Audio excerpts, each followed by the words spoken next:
خواتین اگر مسجد میں نہیں جا سکتی تو کعبہ کیوں جاتی ہیں؟ اگر مسجد میں عورت کا آنا منع ہے تو پھر کعبۃ اللہ شریف میں عورتیں کیوں جاتی ہیں ثناء اللہ سجاول سے؟ مسجد میں عورت کا آنا منع نہیں ہے، صحیح بخاری کی حدیث ہے، آپ صلی اللہ علیہ وسلم نے فرمایا لا تمنعوا اماء اللہ من المساجد، عورتوں کو مسجد میں آنے سے مت روکو۔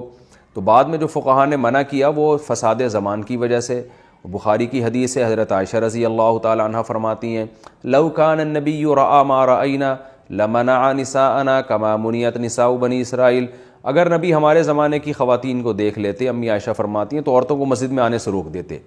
تو وہ فتنے کی وجہ سے منع کیا گیا ہے کہ عورتیں آئیں گی تو آج کل خیال نہیں کرتی ہیں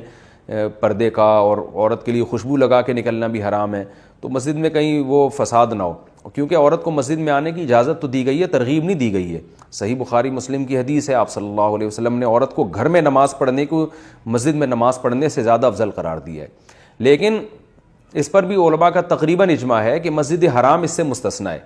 کیونکہ مسجد حرام میں جو عبادتیں ہوتی ہیں وہ عام مسجدوں میں نہیں ہوتی۔ تو اگر عورت کو مسجد حرام جانے سے بھی روک دیا جائے گا فتنے کی وجہ سے، تو نقصان یہ ہوگا کہ وہ بیت اللہ کی برکتوں سے محروم ہو جائے گی، طواف سے محروم ہو جائے گی، اور مسجد حرام میں جو 1,00,000 نمازوں کا ثواب ہے اس سے محروم ہو جائے گی، اور ویسے بھی وہ اسلام کا مرکز ہے نا، اس کے وہ احکام نہیں ہیں جو عام مسجدوں کے ہیں، تو اس لیے وہاں اس جگہ کو مستثنیٰ کیا گیا ہے اس سے کہ بھئی وہاں پر عورت کے لیے افضل یہی ہے کہ وہ مسجد حرام میں جائے اور وہاں نماز پڑھے، طواف کرے، اور وہاں کی برکتوں کا اپنی آنکھوں سے مشاہدہ کرے۔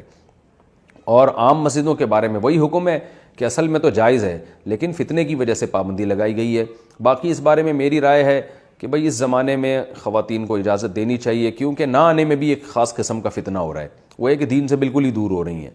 تو وہ میرا اس پر مدلل ایک کلپ یوٹیوب پہ موجود ہے، ابھی اس کا موقع نہیں ہے، وہ سن لیں آپ۔ بہرحال علماء نے اگر منع کیا ہے تو وہ اس لیے نہیں کہ نبی کے حکم کی مخالفت، بلکہ اس لیے کہ نبی کے دور میں جن پابندیوں کے ساتھ آنے کی اجازت تھی تو وہ پابندیاں آج نہیں ہو رہی،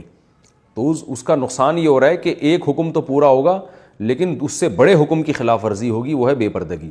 اور جو حکم پورا ہو رہا ہے مسجد میں آنے کا وہ بھی شریعت کا واجبی حکم نہیں ہے، محض ایک گنجائش ہے، اجازت ہے، کوئی لازم نہیں ہے، افضل یہی ہے کہ گھر میں نماز پڑھے۔